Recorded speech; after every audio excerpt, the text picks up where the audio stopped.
My name is Jessica, and at 49 years old, I've spent 2 decades in marriage with my husband, Ethan.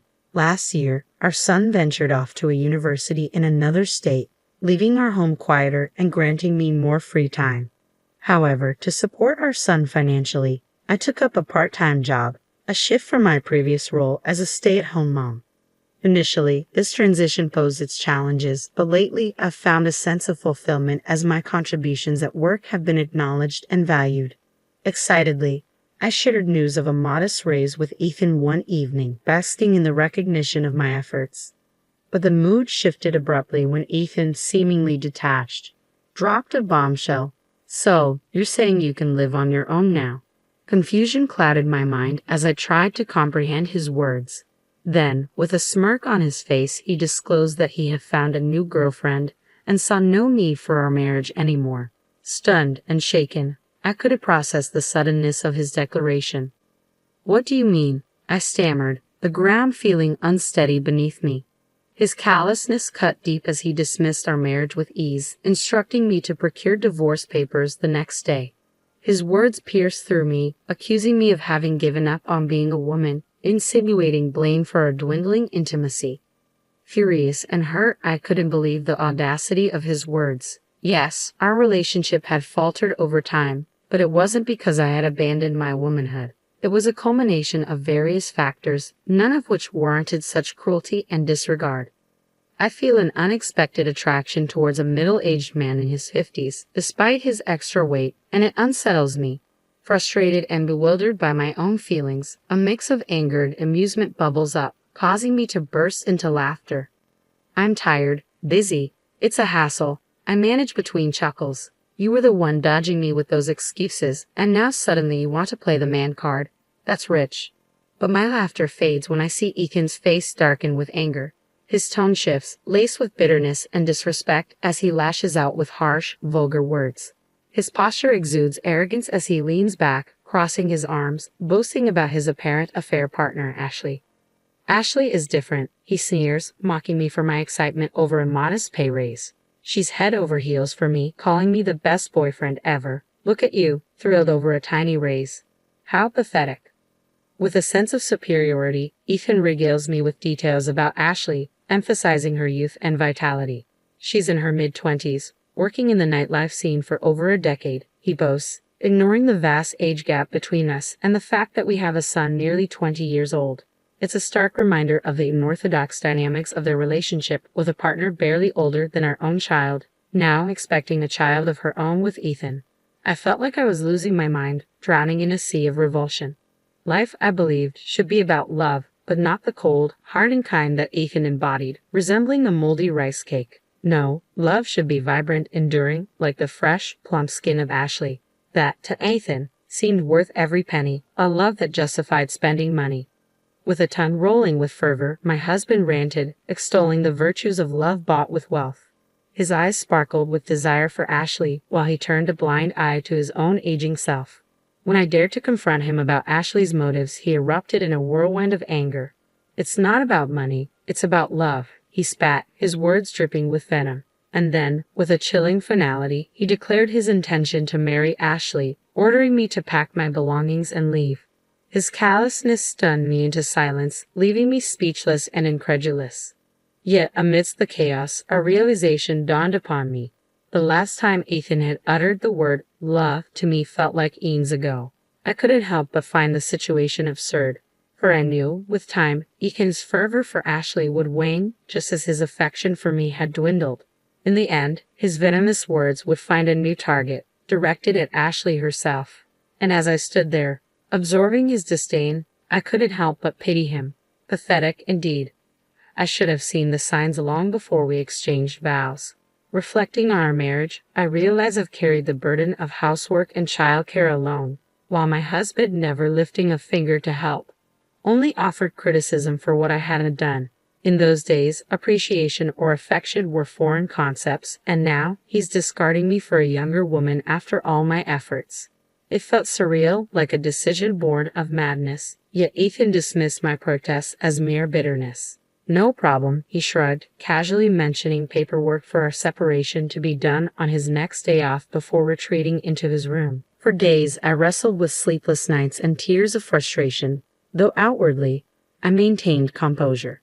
Then on his next day off, my husband brazenly invited his new flame to our home. "Hello, Ethan's ex," she greeted me with a smirk, casually lounging on our sofa. Ashley, as she introduced herself, exuded confidence, flaunting her smooth skin and bold attire. Her occupation in the nightlife scene was evident in her flashy makeup and revealing attire, leaving me unsure where to direct my gaze. Despite her overt display of allure, I sensed a lack of genuine affection for my husband. If my intuition served me right, her intentions were far from sincere. Prepared for divorce, I confronted her, initially resigned to the inevitable. Yet something about her demeanor set off alarm bells.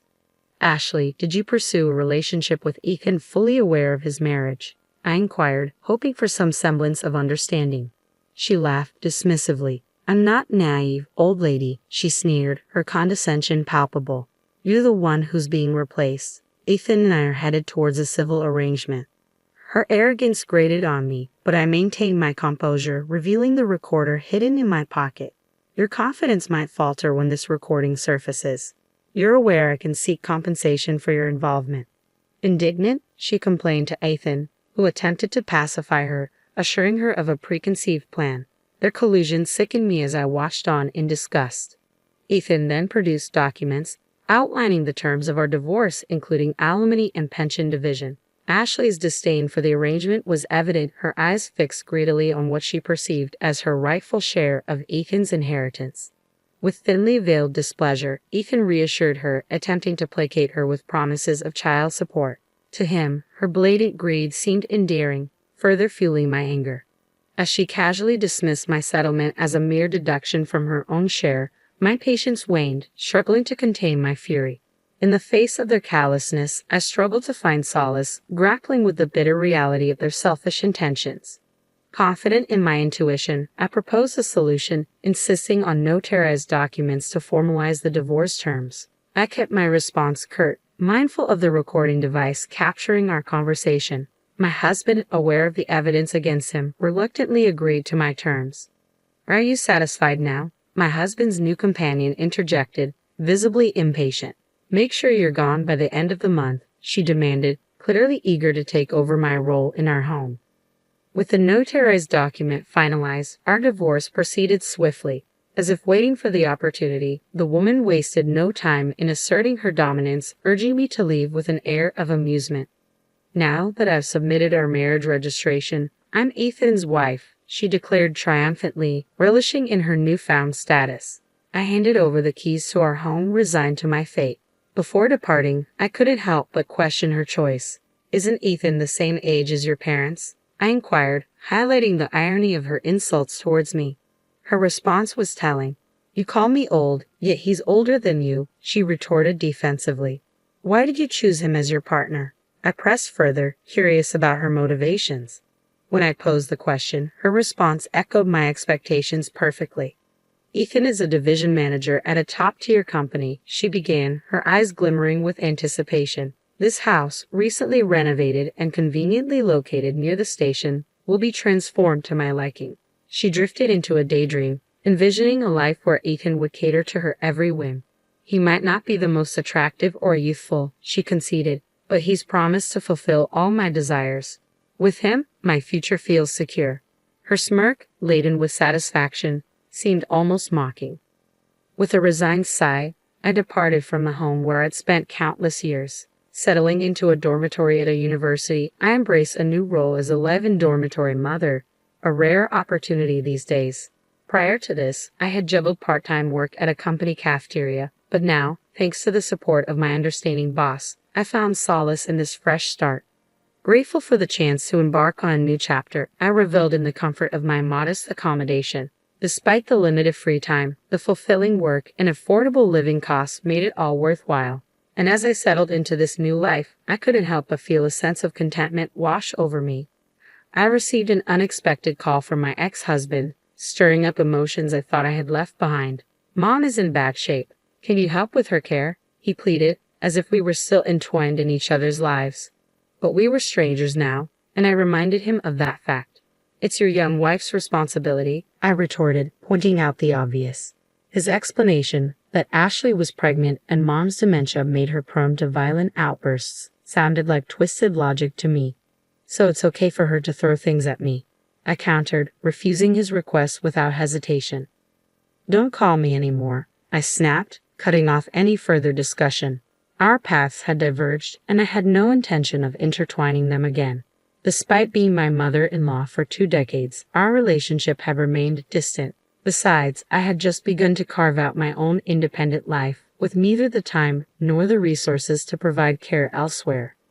Yet my ex-husband somehow tracked me down and showed up unannounced, accompanied by his new partner.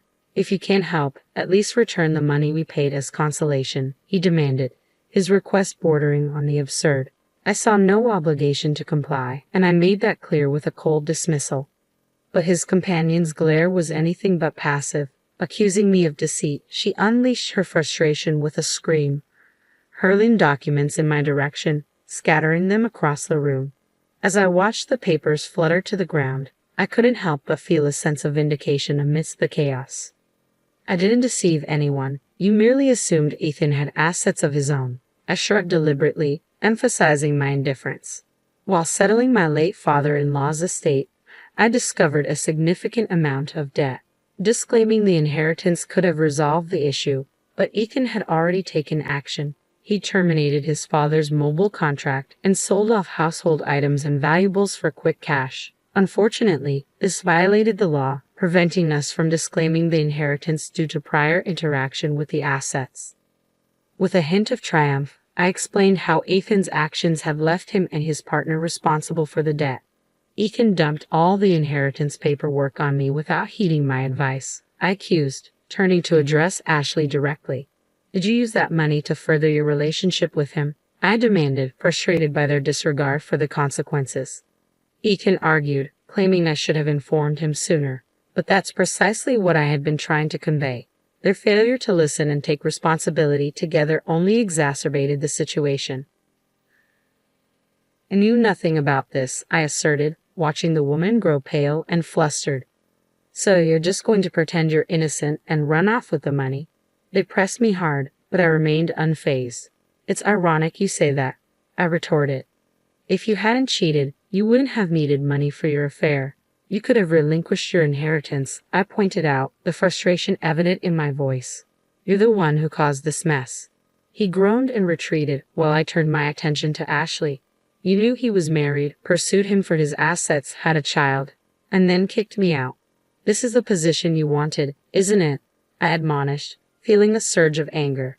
And as for you, I continued, addressing my ex-husband, remember the notarized divorce documents. I received alimony, pension division, and child support from Ethan. But beyond that, I can also claim alimony from you. Her disbelief turned into insults, but I stood my ground. I would have let it go if you hadn't come up with absurd demands like taking care of his mother or returning the alimony I received. I declared, my resolve unwavering. As she ran off, I turned to Ethan, his tearful plea falling on deaf ears. No way. Please leave, I insisted, unmoved by his sudden show of remorse. He didn't deserve any mercy, considering his past actions. True to my expectations, the woman vanished, leaving behind only a divorce notice. It turned out our pregnancy was a lie too. Left to grapple with his debt and his mother's care, my ex-husband withered away from stress and overwork. Meanwhile, I found fulfillment as a dorm mother for kids the same age as my son, and as people remarked on my youthful appearance, I resolved to live honestly, free from arrogance or deceit. A cautionary tale reminding everyone to tread carefully when navigating divorce.